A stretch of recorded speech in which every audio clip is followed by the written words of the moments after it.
time, won't take this slow. We've got miles behind us, but miles to go. So let's just break this down to the simplest truth. You and I as one will always be better than two. Welcome to Relaxed and Free, a clinically minded, biblically based counseling podcast. Do you want me to do the intro? No, okay. I'm your host, Cary. This is my co-host, Doug. Hey, guys. I really liked that one. Thank you. I just wanted to change it up a little bit. And there's Google Chris. That's fine. This is this is a part two. My good friend Google Chris. Yeah, so that's great. Yeah. We're keeping it. Yeah. Keep going. Well, I am going to keep going. Welcome, Google Chris. Thank you, Cary. Yeah. Found out an interesting fact about you. Oh, you did? Yeah. Were you spying on me? No. Well, you were just sharing it, and now I want to mention it to our audience. Oh, was I? Yeah. What did I say? I forgot already. What's your favorite store? Oh, we're going to talk about that. I don't know. Come on. Okay. It's not my favorite store, but I love going to Bath and Body Works. And for all the delicious flavors. Yeah. I was going to say, what do you do? All the flavors. I smell all the flavors of all the soaps. It's really good. So leaving the mall without like a body balm that smells like gardenia is just like just one body balm? Yeah, one. Sure. Oh my gosh. No, we have to be careful. We have to only go on like Black Friday because you'll spend too much money. That's when you can buy 40 soaps. Okay. For really? And you need just 40? Store them. Dude, it's like a whole, you got to stock store up. them in your bunker? Yeah, you should see like the closet that I have. It's like a whole. Yeah, so you probably throw those in a bunch of tube socks too, and like go and patrol the streets. Is what? That no, what you what? do with what? What are you talking about? You haven't seen that in movies where they like put bars of soap in the prison movies? I don't think they have bars of soap. I don't think they have bars of soap at Bath and Body Works. You just said a 40-pack of soap. Isn't that soap? The whole bottles of like liquid soap. Oh, yeah, you can't beat someone up with that. Yeah, it's liquid. No. Right? You just squirt it in their eye. Yeah. That would hurt probably. I think you'd be better off with a roll of quarters. Yeah. That's what you put in a sock. Yeah. And then you go protect your streets. Yeah. Mm-hmm. If you just put like a bottle of cucumber melon. I think I'm thinking of Full Metal Jacket. That's what I'm thinking of. Oh, it's been a long time since I've seen that movie. Yeah. This is really relevant to the topic. Not at all. Second interview. Third interview. Third interview, but second. Part 2. Yeah, part 2. Thank you. Francis, we're here to ease you into part 2 of Francis. I kind of wish Francis was here right now because he'd probably be laughing. Yeah. I really enjoyed the interview with him. That was fun. It flowed really well. Yeah. You guys are very intelligent with all of your inside baseball talk on like just all the church. Oh, the church lingo and stuff. That church lingo. Yeah. And some of the clinical. Yeah, and then some of the clinical language too. But I mean, there were a couple of times where you guys are rattling off stuff, and I'm just like, whoa, okay, what? Slow down. like I stopped. So now, you know what? I don't feel bad about that because now you know how I feel when you're talking about less sound. Yeah. Sound mumbo jumbo. Well, that's true. But that's my job. You don't need to turn your know gain that. down. Yeah, gain. It's volume. We're going to turn the expander off. Well, you don't want to do that. You get the echo. I don't like echoes. Okay. I think we've hit this enough. Maybe let's go to part 2. Well, I wouldn't know because Chris forgot to turn on the clock. Oh boy. Oh. Well, I guess we're just kidding. We're gonna be. In all seriousness, yes, I really did enjoy Francis's interview. Me too. And I'd love to have him back. We've already talked about having people back. We just say that for everyone. We do. Google Chris, we'd love to have you back. We love everybody. Everybody's coming back. Yeah. Everyone comes back. Everyone, you come back and you come back. Okay, we're just going to go to part 2 now. Part dos.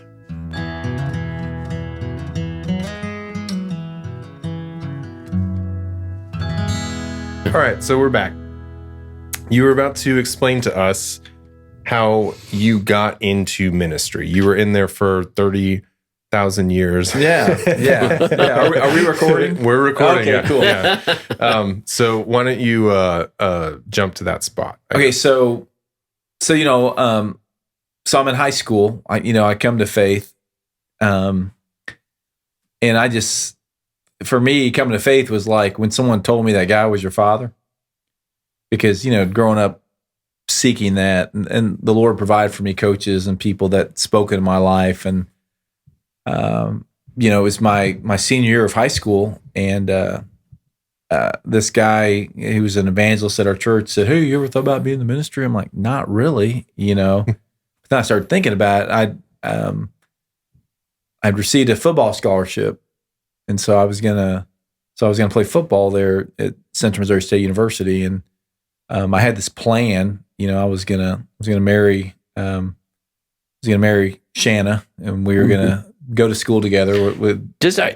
I'm sorry to interrupt. So was Shanna the basketball player? Yeah, Shanna was a basketball player. She was a basketball player that said, "Do you know Jesus Christ is your Lord?" Yeah. And there's just an important part of the story that I'm like, is that Shanna? Yeah, and then Shanna was also the little girl, Monty's sister. So, she's been making appearances in your life. I've known my wife since I was in the second grade. Wow, that's cool. And we laugh about it because, and so I had this plan that we were going to, do life together, where she had different plans. She went to Baylor University and broke up with me. Oh, wow. Baylor in Texas? Yes.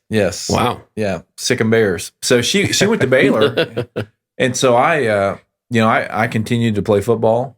And at CMSU? At CMSU, and kind of got my focus off a little bit. I was focusing more on football and things like that. And then, what did you play? Well, I started out as a wide receiver, and I moved to defensive back. Okay. Because most of our defensive backs flunked out, so they needed somebody to at least keep over a 2-point grade. Yeah, you'll do. You'll do. So you'll do that.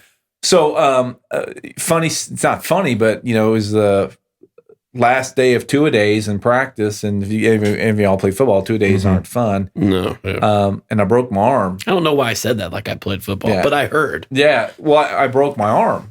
Man. On the last day? On the last day of 2 days. And I was actually going to probably start because another guy got hurt, so I was supposed to start. And that started just a lot of, I think that's when I probably first understood depression, because, all this stuff, your girlfriend leaves you. It's like a country song, your girlfriend leaves you, I break my arm. Yeah.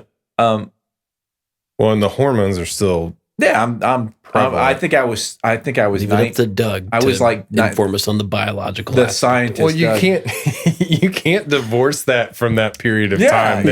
Like you haven't experienced enough of the world to understand the breadth of the world and the experiences that you have the opportunity to experience through a long life. You haven't been given that scope expansion yet, and so then on top of that, you have huge, the biggest hormonal shifts ever. Yeah. Just fully exaggerating. I mean, it's like you're, on drugs basically for several years of your adolescence, and the worst, quote unquote, the worst things will happen to you in those moments. And it gets magnified because of your chemicals. Yeah. Well, you think they're the worst, but it's just a breakup. Well, what's interesting though, which is bad. When I came to faith, I thought you weren't going to have any more problems. Right. And I think that's where Christians, so you had this crisis of belief, and so we get that so wrong. Yeah. So here I am, feeling called to ministry. I break my arm, my girlfriend leaves. And what I did is, so I continued to play. And then I basically, my sophomore year went to the coach and said, "Hey, I'm done." I said, I feel called to ministry. I need to pursue this ministry, this idea of ministry. And, he said some things and said, if you want to come back, you can come back. And I never went back. But in that crisis of belief, after breaking my arm and having all these struggles, I went and served. I went on a mission trip, and I went to New Orleans. And I thought I had it bad. Yeah, and I'm working in the inner city and working with kids, and people showing up with guns. We were taking stabbing. People have been stabbed to the hospital. And, oh wow! And so I came back from that trip, and then I did summer missions after that. That kind of started the whole how to get started ministry thing. And I got back from summer missions, and I think by this time I'm a junior in college, and my youth pastor, who was at the church I was at, he said, "Hey, I know you've thought about ministry. Why don't you come be my summer youth minister?" I'm like, "Oh, what? Get paid for this?" Yeah, man, I made $100 a week, as a youth pastor, and so which in 1943, back in the days when I rode my horse, 30 miles to get to the church I was serving at, and so and it was a great experience because small churches, I mean, you lead music, you do it all, you mow the grass, right, you do stuff, and I just had a really good mentor, who kind of helped me out there, and then. So then when I left there, I went to Kansas City, did my internship at the Synergy House, working in a short-term residential treatment facility with teenagers. So you went pretty after going into the ministry as an intern, you went right into mental health.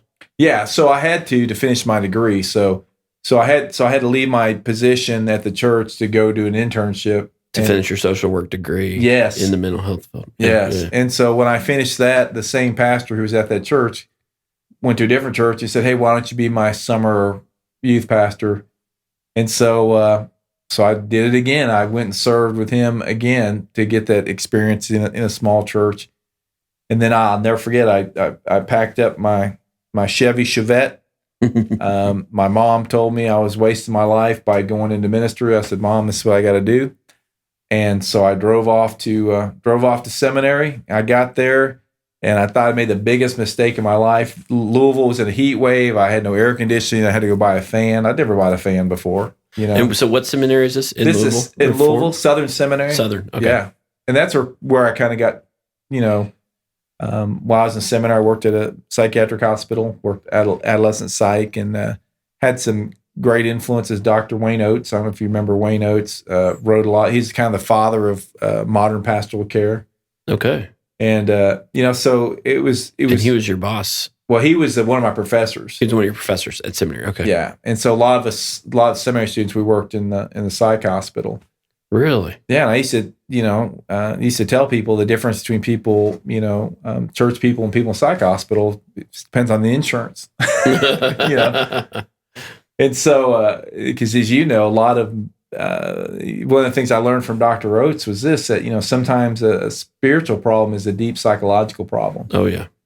And then sometimes a psychological problem is a deep spiritual problem. And so, and it's very hard to tell the difference. And that's the dance, right? That's working with people, trying to figure out what it is. And the beauty of what you do, Cary, in the Christian counseling sector or the counseling sector is that you can bring that part up, and work through that with people.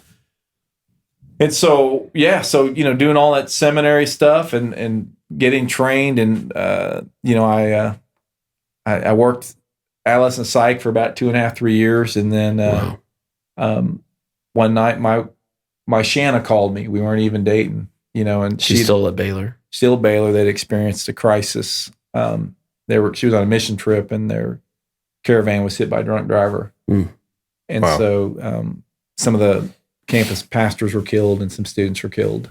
And so she says, I know I want to see you. So I flew down, and I never quit loving her, and she never quit loving me. She was just trying to figure out what her path in life was. So so proposed. That's a beautiful story. Yeah. So proposed. We weren't even dating when we got married. She was in a sorority. When I asked her to marry me, she's a sorority. She passed a candle, and they said, "Are you even dating anybody?" So, so we got married. So after that, I left seminary, went to serve a church in Eastern Kentucky, Ashland, Kentucky, right on the border of West Virginia and Ohio. And oh yeah, So that's the Appalachia country. That is. You know, I had someone tell me one time, said, Pastor Francis, you know what the problem with today's youth is? I'm like, what? They said, too much education. So some of those we need them dumber. Yeah. So some of those stereotypes are true, right? Mm-hmm. And so, you know, fast forward a couple of years, we end up.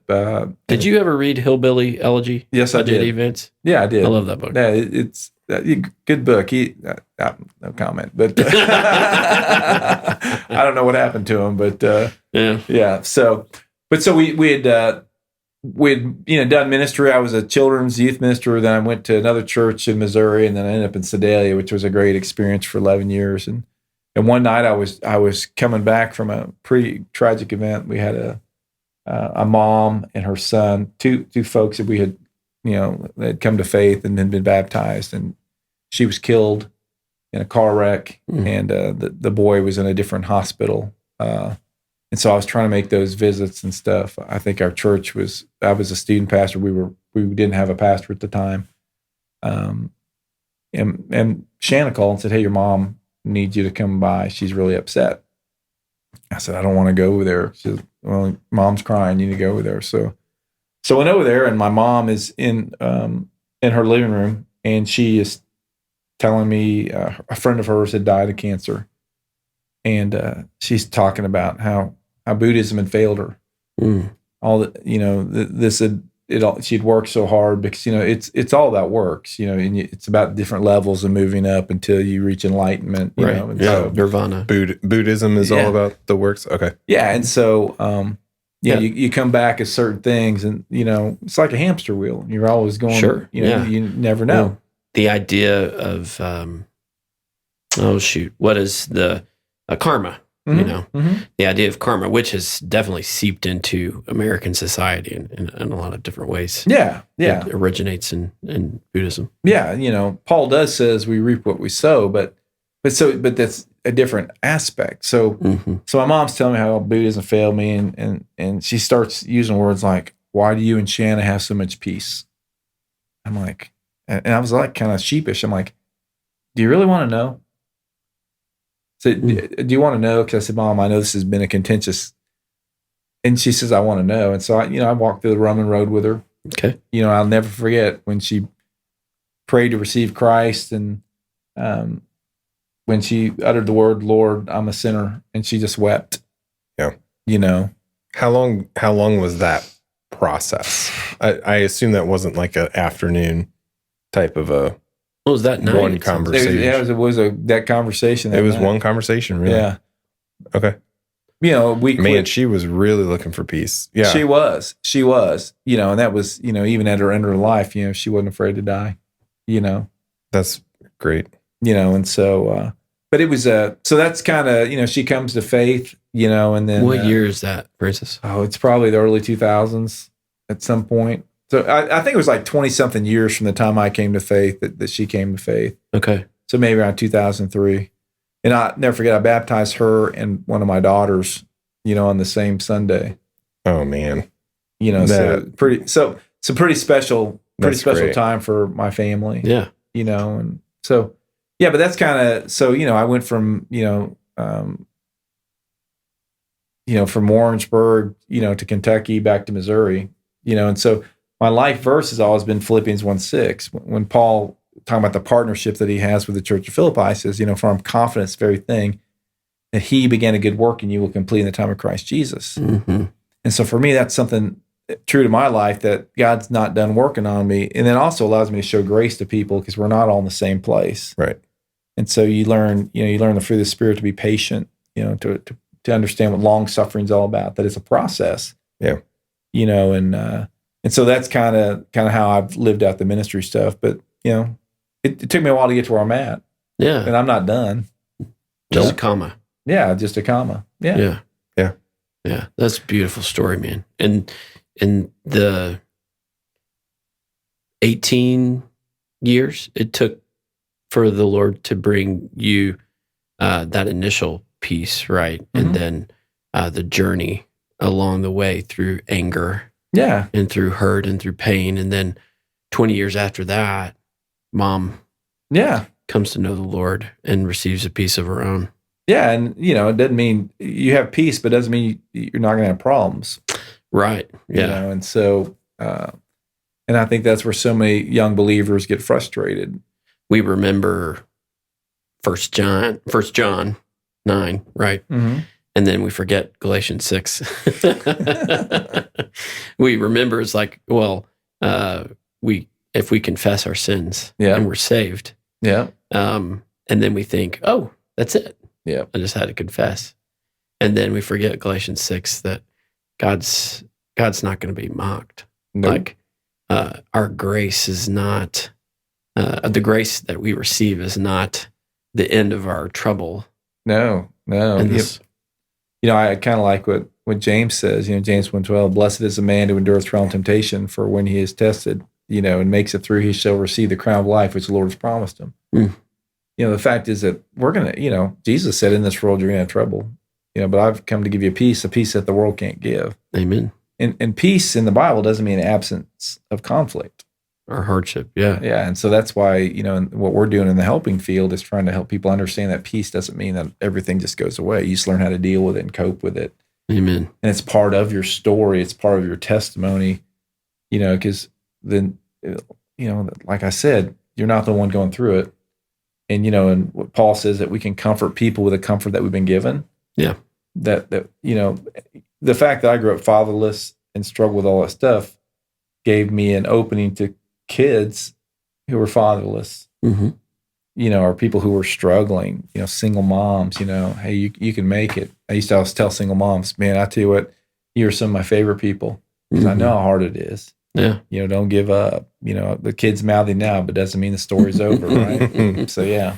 So with all of your background, you had a lot of... Was that background or baggage? I wasn't sure what background. It is background. Okay. It was background baggage. Yeah. There's a little bit of a through line, right, of the social aspect and the broader viewpoint of mental health and relational health and societal and all that stuff. So did you implement anything at Noland or when you were in charge? Mm-hmm. How did that inform some of the programs and the structures that you ultimately implemented, like at Noland? Like, did you use that to try and have mental health portions or counseling portions, or like how did you pivot that into your ministry? Yeah. I think when I came to Noland, I didn't come as the lead pastor. I came as a discipleship pastor, and then I transitioned to the lead pastor when our lead pastor left. And so when I was a discipleship pastor, we did a lot of we did some support group stuff. We did some helping people who are hurting things, and I personally did a lot of counseling, or pastoral counseling, to the point where it was taking a lot of time. I'll bet. And so when I became the lead pastor, I didn't do a lot of long-term counseling. I do maybe 1 or 2 sessions, and then would refer to Peace Partnership, Diakonos, different local counselors. And so we finally came. Dr. Corley actually helped us implement to where we brought counselors into the building, and so we did contract counselors. So I think one of your Mike Vaughn. Mike Vaughn was one of our contract counselors. And I stole him for myself. Yes. Well, we had several. Sonia Nispel, Carolyn. We had these, and so, and what we saw was people really needed that help, and so the church would kind of pay for part of the counseling session. Yeah. And so that was important to us. So was that an easy transition? You have a congregational, a member come up and wants to talk to you and only you because it's something deeply personal. Mm-hmm.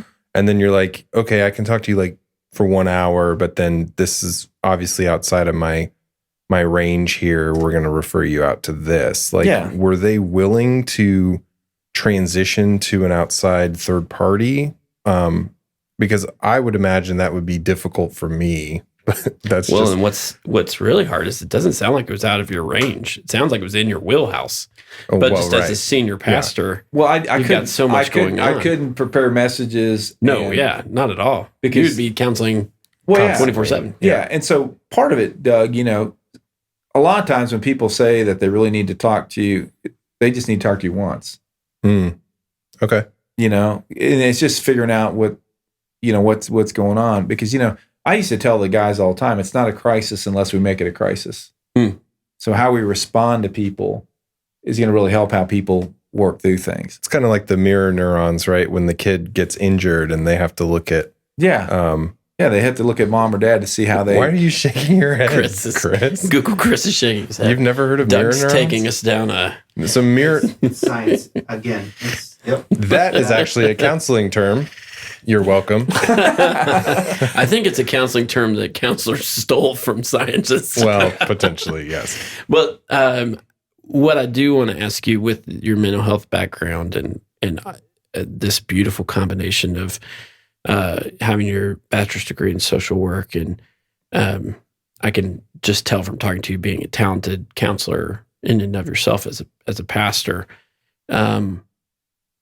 What do you think about the current state of mental health in America, and then in the American church? So one of the questions we've been asking all of our guests is, do you think that the American church is in a mental health crisis?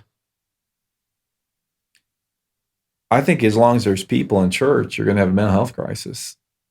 You're right. Well, but would you call that a crisis, though? I mean, you're going to have mental health issues, but would you say no matter what, everyone's always in a crisis? Well, because I don't think that's what. Well, the term crisis means it's usually a crisis. Usually doesn't last a really long time, Right. And so I think because of, you can add a lot of things. I think that's driven the church into maybe crisis mode a little bit. And I think a lot of it's how people have responded to it. Okay. Yeah, the old saying of 90% of life is how you respond to it. Right. It's only a crisis if you make it a crisis. Okay. So if the four of us were asked, how did COVID affect you? Not at all. Right. I'm just kidding. Well, but some people would say, if you're an introvert, I loved it. Right. And so I had people loving it. Other people, it was the worst thing in the world. And depending on what your bent was, you're either everyone's, and so you have to, and part of there's this idea of crisis management, right? That we have to help manage crisis, if we're in leadership. And so what I've seen in the last, I think the last 5 to 10 years is, I do think that we do have a mental health crisis in America, because you see the rate of suicide going up. All the rates are going up. I think the amount of folks that are in therapy right now, and you don't necessarily have to be in a crisis to be in therapy. I think therapy is good for anybody, but people are I think people are finally opening their eyes that it's reading Psalm 23 10 times is not going to fix me. Right. And that goes back too to what you were saying about the spiritual versus the physical. Right. You said it way better, but well, one can be the root cause or the other. Right. That then leads to the other also having symptoms. Mm-hmm.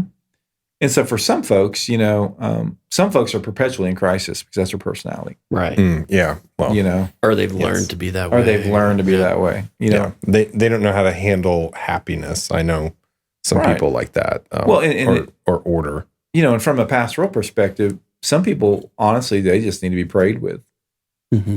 Or they just need to be heard, because they may not be heard at home. Right. And they just need someone to listen. Right. And that's where I think we've messed up in ministry, is we're so good at giving advice so quickly. Yeah. And not listening, because there's healing in hearing the story, right? Yeah. Mm-hmm. And so I tell our congregation, tell your story, listen to stories, because that's part of your story. It's part of his story. Yeah. That's great. It's part of the story of grace. And I think where the mental health crisis comes from is the inability to accept grace and to give grace, which has been perpetuated by our culture over the last, I'm going to say it, probably 5 or 6 years. Can you unpack that for me, like in terms of the inability to accept grace? So I may be going down a rabbit trail here, but I see people. We'll just edit it out.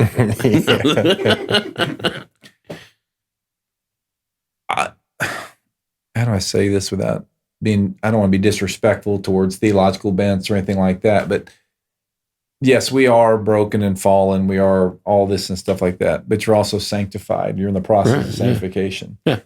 So when I would talk to a person that maybe, sin messed up, I was quick to say, hey, God forgives you, but let's talk about how you got there.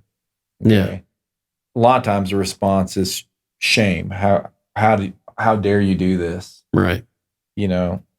So So when you're talking about sin messed up, like they made a personal choice. They looked at nature. porn. Okay, They did something. If you can stay beat up, you're going to be beat up. Mm-hmm. If you can stay, if Satan can riddle you with guilt, you're going to, at one point, you're just going to say, what's the point?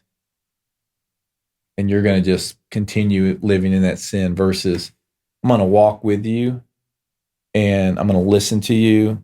I'm going to hold you accountable, but I'm not going to shame you. Right. Yeah. Guilt means I feel bad. Shame is you are bad. Right. Okay. Yeah. It's good. Brene Brown. Right. A little Brene Brown there. And so, when I would talk to guys who messed up, we'd walk through a lot of times when you look at porn, yes, it's sexual sin, but it's also, there's something missing. Oh, 100%. There's some hurt there or a need that needs to be filled. Right. Yeah. And a lot of men don't understand themselves emotionally and psychologically, or even their needs that they're trying to fulfill in that moment. So I have a lot of guys come into my office, and it sounds like you did too, where you're encouraging them to think more deeply. So shame really cuts that off real quick, right? Because it's like, oh, I'm bad. And that's why I did it. I did it because I'm bad. But you and I know, and what I hear you saying is that we could counsel a person to think more deeply behind the root of their sin and say, hey, man, what kind of need do you think might have led you to look at pornography? Mm-hmm. Maybe that was a need for attachment, or maybe that was a need for some sort of closeness or a need to be desired. Mm-hmm. I'll often bring up a study. They actually did a study in California. I call it the escort study. I'm sure it had a way more clinical name than that. The mirror neuron escort. The neuron escort study. Well, that's the scientific one, yes. But they asked a bunch of escorts what the number one request was that they received from their customers. Can you guys guess? Just to be listened to? Okay, that's a good guess. Francis, you take a shot. He's going to get it right. I can tell, like his face. He's going to be right on the. Well, I was thinking of intimacy, but that's probably not with an escort. But yeah. The number one request was what they called the girlfriend or wife request, which was for the escort to pretend to love the customer. What is it?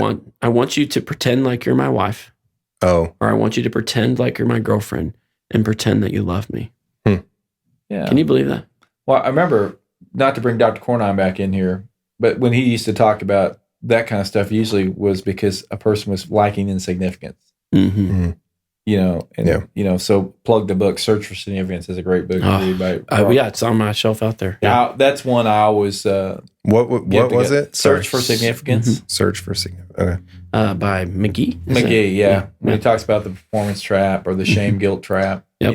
And he was a Christian psychiatrist. Yes, being an affirmation junkie, I checked all those boxes, growing up. So that was one book that was good.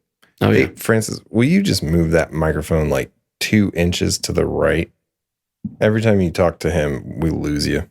Is that better? I'll just do it really quick. My sound producer, Doug Bonebrake, is going to make an adjustment here. I'm sorry. After the bio, break it. Okay, there you go. Yeah, is that better? Yeah, perfect. It just every time you talk to Cary, we lose your voice a little bit. Okay. Wait, did you mark for that?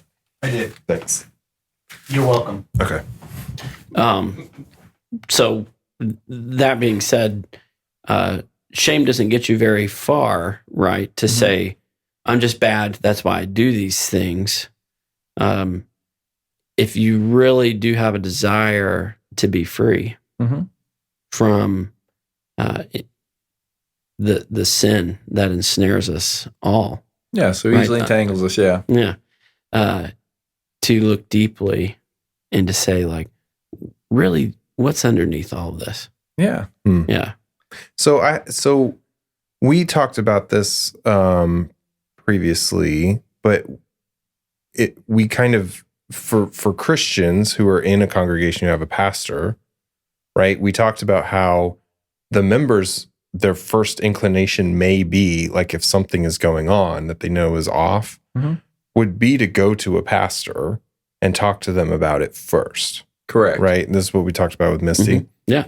And so while you have extensive, you obviously have a gift in being able to communicate with people about this and walk them through it, the counseling bug gift, all that stuff. I sensed it in you, Francis. It's strong. Yeah. So we were kind of discussing, and I'm curious to hear your thoughts on this, about the rest of your pastoral staff.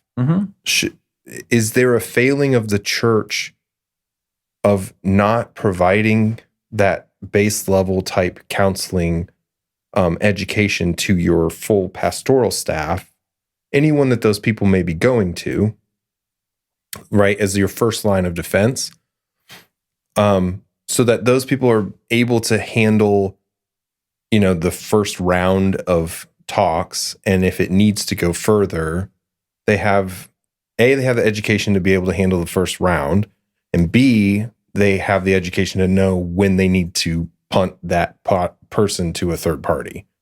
So I'm just curious of your thoughts. If you guys did that already. Sorry if you did that already. I want to simplify the question just a little bit. Yeah, hit me. Is the church currently failing in its handling of mental health? Yeah. I guess So that's a simple way to say it. I guess it would depend on the church. Yeah. Yeah. I felt like the gathering did a good job because we love the whole person, Right. Mind, body, soul, spirit, and so I felt like we did a good job at that. Pastor's hard. It's hard being a pastor. I think I read it's one of the I think college president of the United States and being a pastor. It is difficult. Okay? Dentist. I'm just kidding. but you there's so many expectations placed on someone in ministry. Oh, yeah. And sometimes, I used to joke with the guys all the time when someone would be upset, I'd say, well, sorry, we disappointed you once again, and some people just can't please, anyone that's in the ministry has to have thick skin and a tender heart. Yeah. Yeah. And so realize that one of my seminary professors would say, got to realize the sheep bite. they do bite, they do bite, and I read an article one time, how to feed the sheep that bite you. Mm. And you don't get to choose your sheep. No. Yeah. And so I think some churches are doing a really good job that understand the importance of it's the whole person. Yeah. So how would you compare and contrast? What would be some of the qualities of a church that's doing a good job versus one that would be failing? Well, I think one is that you're you have good teaching, but you have good teaching, but it's all wrapped in grace. It's not shame based. Mm-hmm. I was a firm believer, and people already know how bad they are. They just need to know how to get out. Yeah. Yeah. And so that you have good biblical teaching that's wrapped that's taught in the community of grace. I think what helps is if pastors will share what they struggle with. Be vulnerable. One of the things we talked about, authenticity, the ability to get up there and say, I had a bad week this week. Right. I struggled with this, there's times that I struggled with depression, but this is how I walk through it. David struggled with depression. Yep. But yet he ends in hope. Mm-hmm. Mm-hmm. And so, and that's, I think, that you're constantly preaching that there's hope at the end of the struggle. Right. Whether it's real close or it's eternal. Amen. But the fact is, got a lot of life to live, and if you got people that can coach you and walk you through the crises or whatever you're going through, that's really important. I think just a basic understanding of people, that there's things that we try to teach people, like understanding crisis. If you can teach your congregation, that they understand our conflict, the levels of conflict, the issue, the person, the relationship. Usually people go straight, they skip number one is the issue. They don't talk about the issue, they attack the person. Mm-hmm. So, we taught that in deacons meetings. I talked about that from the pulpit. Let's deal with the issue. Because what we do is we attack the person, then you go to the third level of conflict, which is the relationship, and you damage the relationship. Right. So you taught conflict resolution from the pulpit. Yeah. And at the leadership level to your deacons. Or we'd have Dr. Cornine teach something. Sure, So, we talked about productive conflict. We talked about with the staff about triangulation. That's huge. Because they don't talk about that in seminary. No. Yeah. No.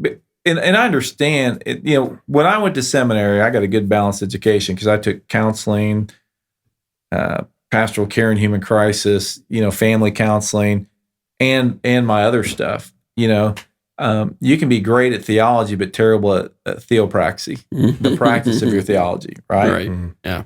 And so could be a great thinker. Yeah. And just complete cluster on the other end of things. And this idea of mental health in the church isn't new.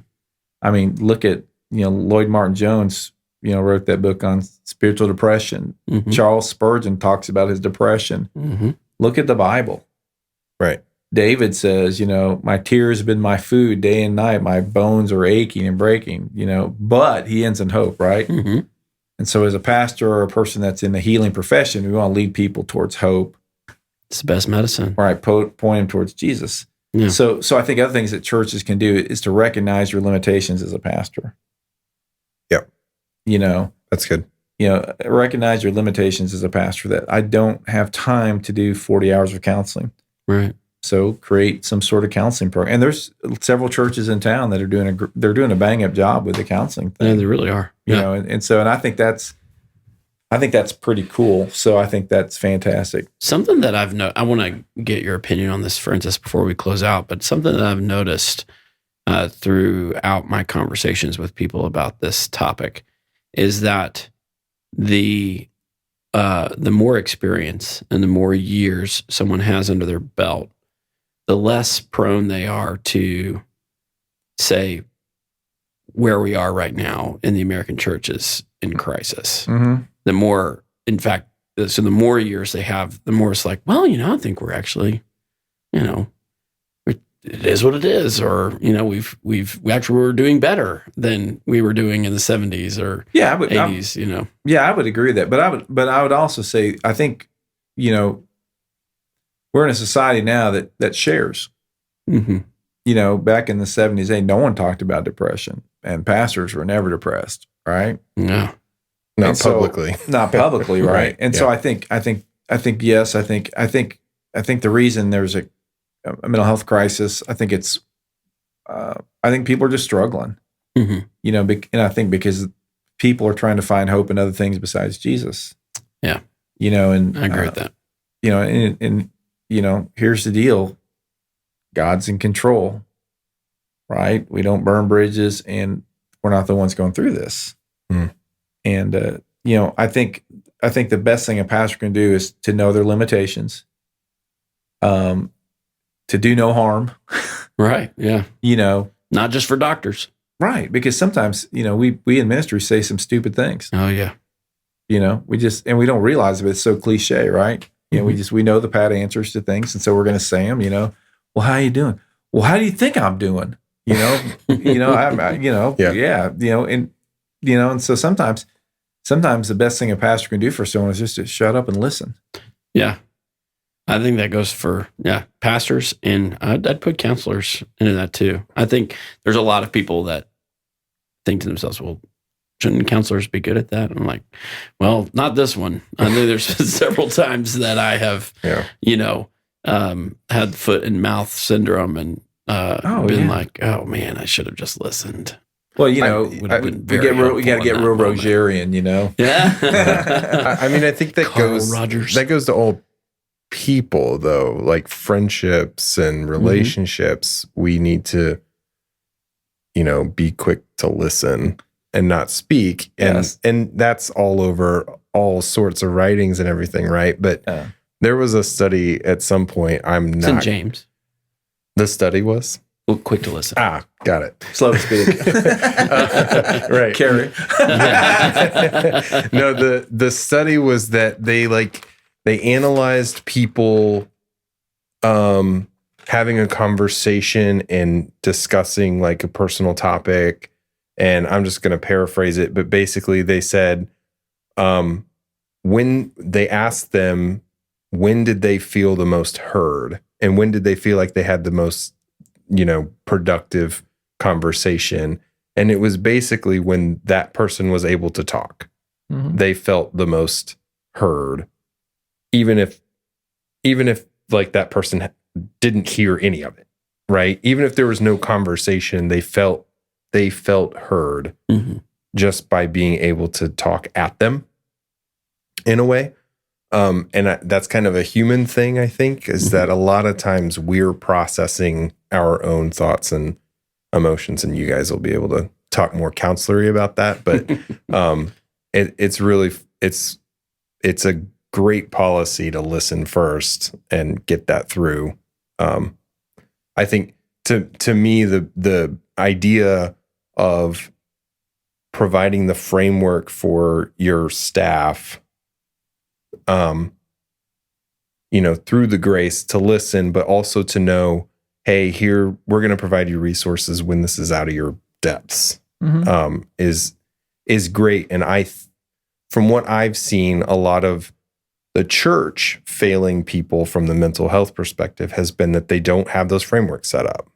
And I think that's a sad thing. And I also think that it's sad that all seminaries aren't teaching all that, right? Which we covered as well. And I don't know this. I haven't been through seminary.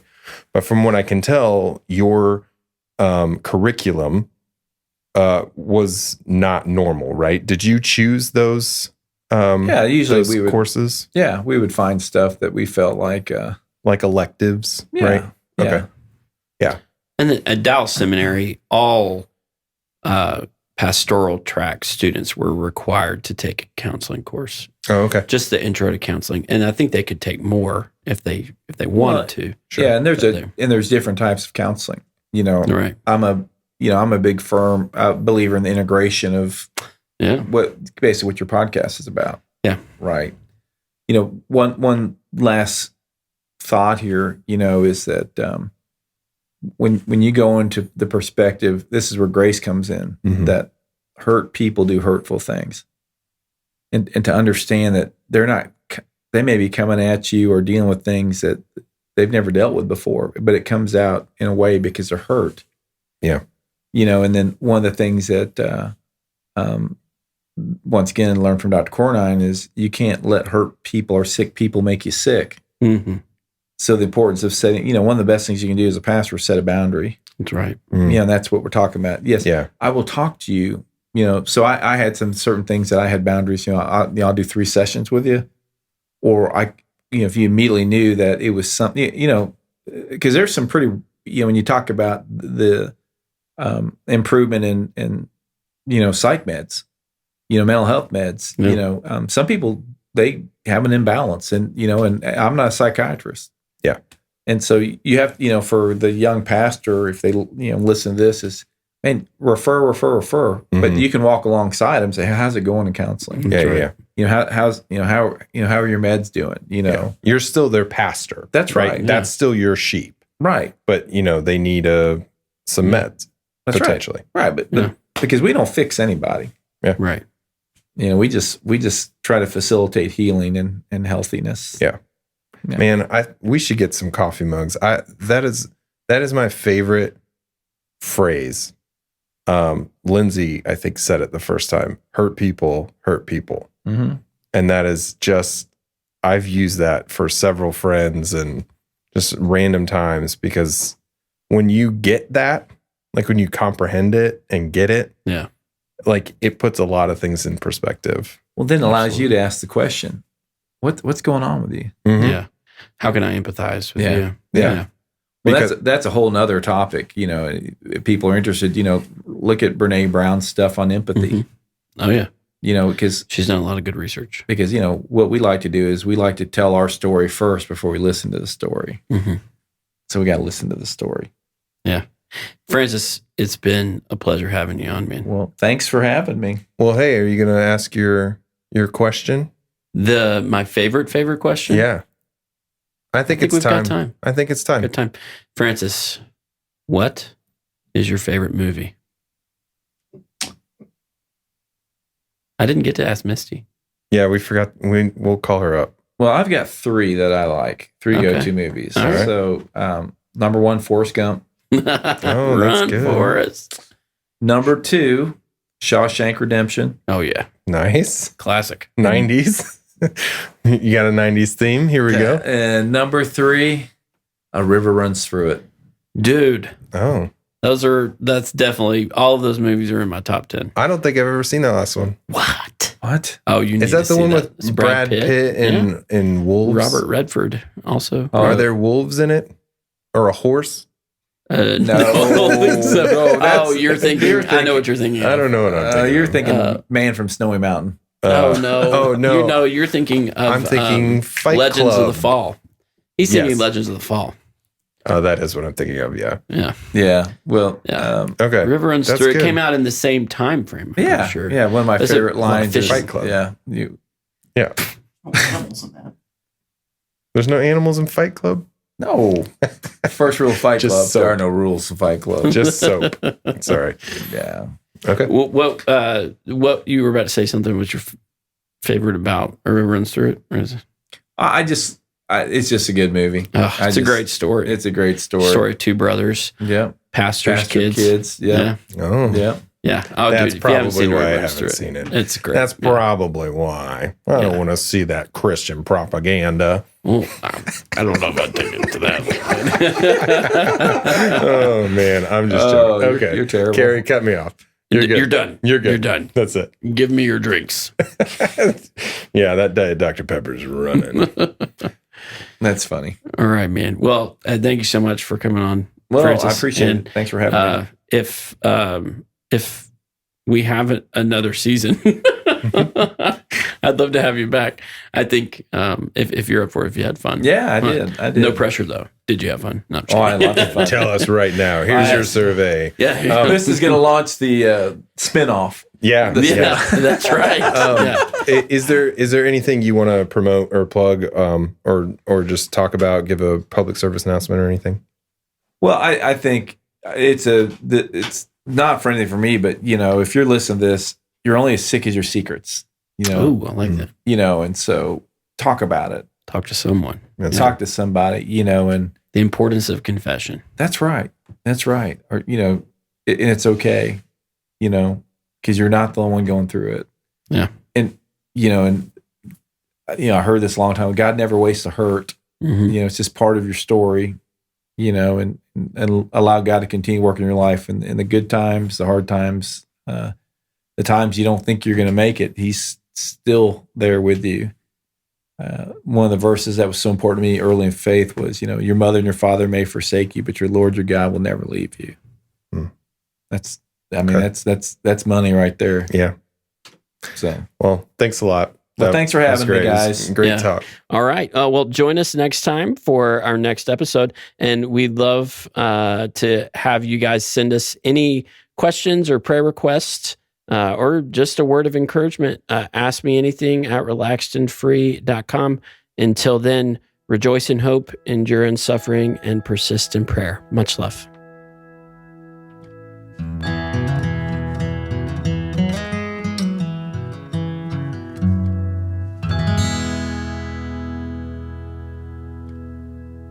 At Lakewood Family Therapy, we aim to be your refuge in the storm.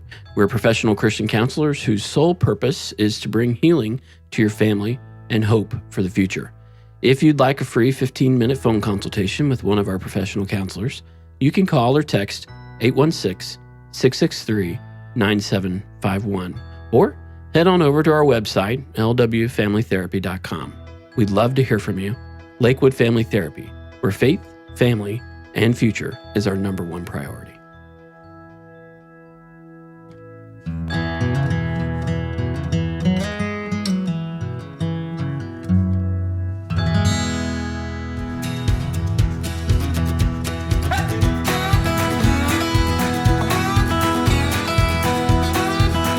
Relaxed and Free is a presentation of Lakewood Family Therapy. Catch up on other episodes wherever you get your podcasts, and please rate and review. Every review honestly helps us bring you this content. Production and engineering led by Doug Bonebrake. Recording done by Chris Renfro. Stay relaxed and free. Let's not waste time or take this slow. We've got miles behind us, but miles to go. So let's just break this down to the simplest truth. You and I as one will always be better than two. Yeah, you and I as one will always be better than